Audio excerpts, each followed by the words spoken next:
Hello, my name is Jim Flano. I'm back again. Today we're doing a roundup of all the sports from Ireland over the weekend, from URC to GAA, Hurling Championship, horse racing, golfing, you name it. We're going to run through it all this weekend. Let's have a look. I think it's probably hard not to get caught up on what was the GAA Leinster finals this weekend. Obviously, Louth versus Kildare will start off with. Louth probably with a good bit of a comeback to make it 118 to 18 points just when Kildare had thought they'd won it. Kind of unheard territory for Louth. 3 Leinster finals in a row. Obviously, we don't want to look forward, but there is that famous rematch after 15 years between Meath and Louth in the final, which we will touch on in a second. Questions have to be asked if Tommy Durnan is human after that performance. Truly one of the best performances, I think, any of us have seen from a Louth player in a while. Obviously, Sam Rory constantly lording it, obviously back from injury, scored 7 points, I believe. It's fairly unheard of stuff and uncharted territory for where this Louth football team can go. And the question to be asked, like, how open is this GAA championship if the likes of Louth, if the likes of Meath can go the way? They still send Kildare down to Tailteann Cup, which personally, as a Kildare man, I suppose, don't really support them, but I am a Kildare man because I live here. Probably not the worst thing for the county. I think if they can give it a good run, I'd like things between themselves and Sligo this year for who can give that championship a proper run, because it's proven to give teams like Westmeath and your Cavans over the last 2 years to go on and kick on. Obviously, Down this year now are in a prime position to go off and make some of their season and show why they compete in the All-Ireland. And obviously the next one, Meath beating Dublin, 23 points to 116.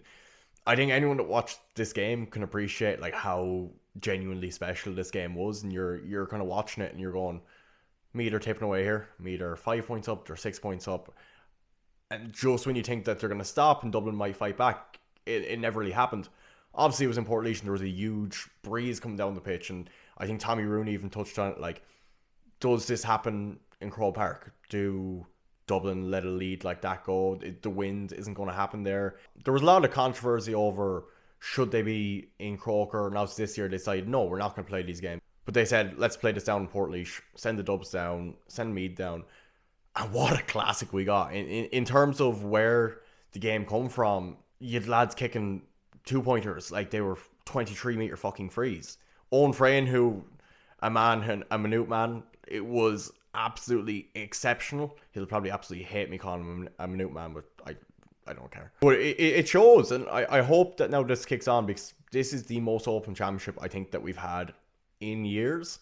Last year was tough to beat. Obviously, Armagh came out with the All-Ireland last year, but this year especially, I think, is just the most open championship. I think there was a stat last night when the draw was made and who can draw who, and Dublin, Mayo, Kerry and Derry can all be in a group together, I believe. I don't quote me on that, but that's regarding who wins provincial finals. But in what world do we have 4 arguably the best seeded teams in the country being drawn into the same group? I think personally that would be the funniest thing ever, and please God, Roscommon do not get anyone like that. Please God, just Roscommon can't get Dublin, so that's one thing anyway.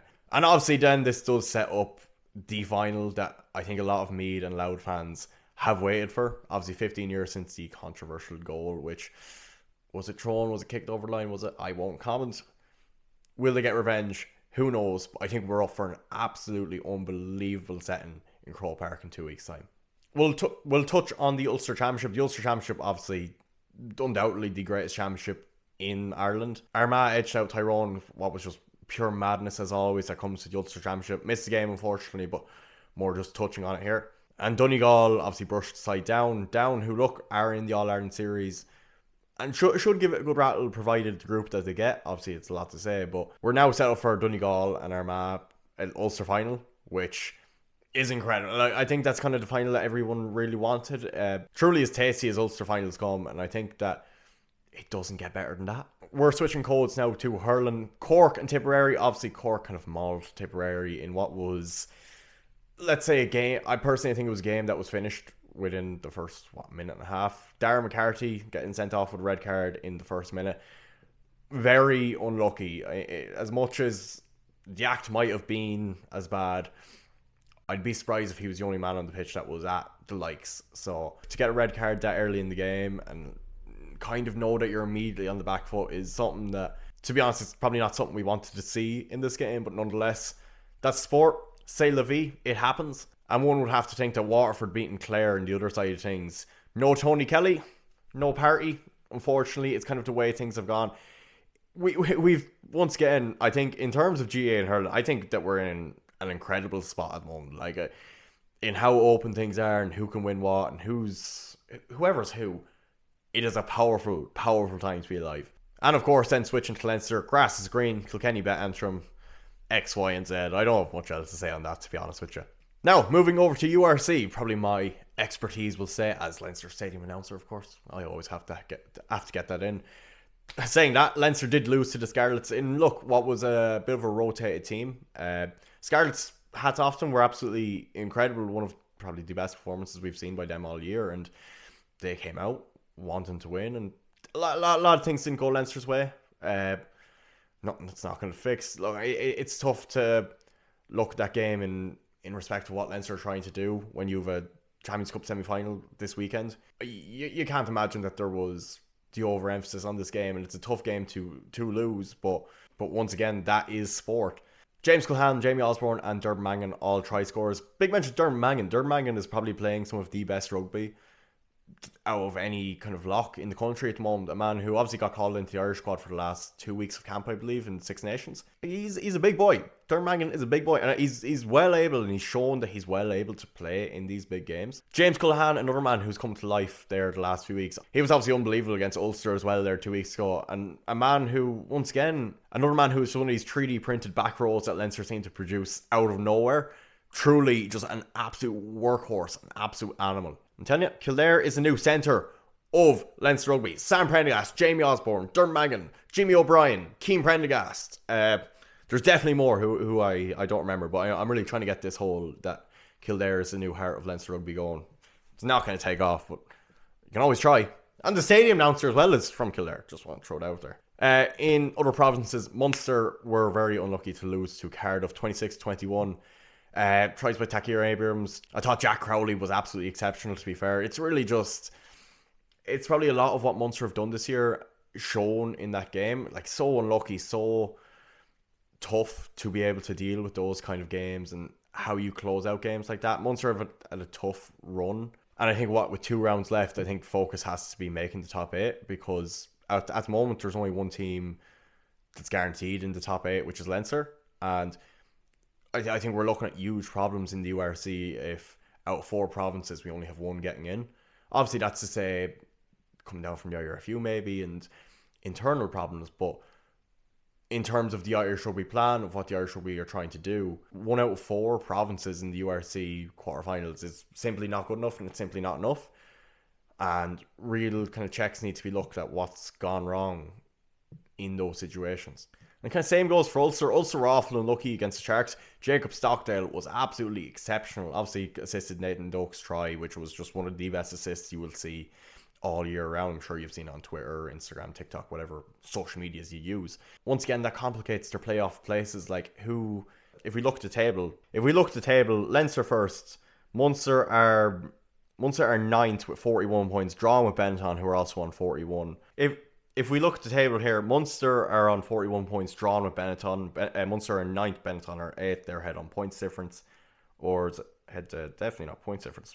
Benetton have a points difference of 102, minus 102. Anyway, then you have Ulster, who are 12th on 38 points. So look, they're still in with a shout, but it's a case of, I think, a lot of teams are fighting for the one space. Connacht as well on 35, who look still are in with a shout, but if you look at the run of games that are left, which is 2 rounds, even in terms of getting one Irish team in, is two Irish teams unlucky. Munster play Ulster, so obviously a huge game for both of them. Connacht play Edinburgh, which is another tough game, and then Munster play Benetton in the last round, which is obviously probably a decisive fixture of who's going to get that last playoff spot.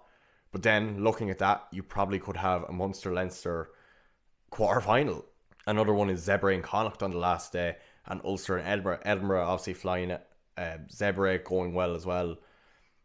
Or sorry, Zebre are not going well. That is a lie. But still, it's just more complicated than everything probably should be. And have the Irish provinces made it hard on themselves this year? Yeah, absolutely. But real looks need to be looked at what's going on in these provinces and why. Probably, as I mentioned, a lot of this comes from the IRFU and what's gone wrong. That only one of our provinces is head and shoulders above the rest, whereas the rest of them obviously struggling. And we have a couple of quick hitters now just to finish us off. Rory McIlroy and Shane Lowry played in the Zurich Open this weekend, which is obviously great to see McIlroy and Lowry together, always going well. Still a few shots off the lead, but look, they're belting out. I'm reading here, don't stop believing before their final round, which is the most Shane Lowry thing to ever happen. And League of Ireland Bows pulled off a last minute winner by Rhys Brennan, 18 years old. I can't believe I'm reading out the 18-year-olds are scoring winners in the League of Ireland.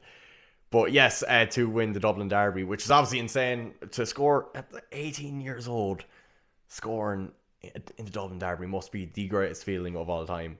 Obviously, as mentioned, the League of Ireland is in a really, really good place right now. Attendances are through the roof. People are seriously loving watching the League of Ireland at the moment. The League of Ireland is something that people are happy to watch, and it's something that is genuinely enjoyable.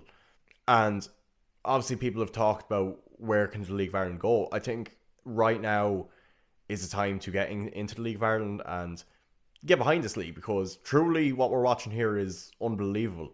Imagine scoring a fucking winner, and Jesus. And yes, that is all for me this week now. Let me know in the comments what you think below. And yeah, it's been an absolute pleasure to come on here and talk shite with you for the first time. Hopefully this is something we can keep going for the next while. And I hope that you've enjoyed it. If you have any comments or what you thought of the weekend below, let me know. And yeah, I'll see you all in a while.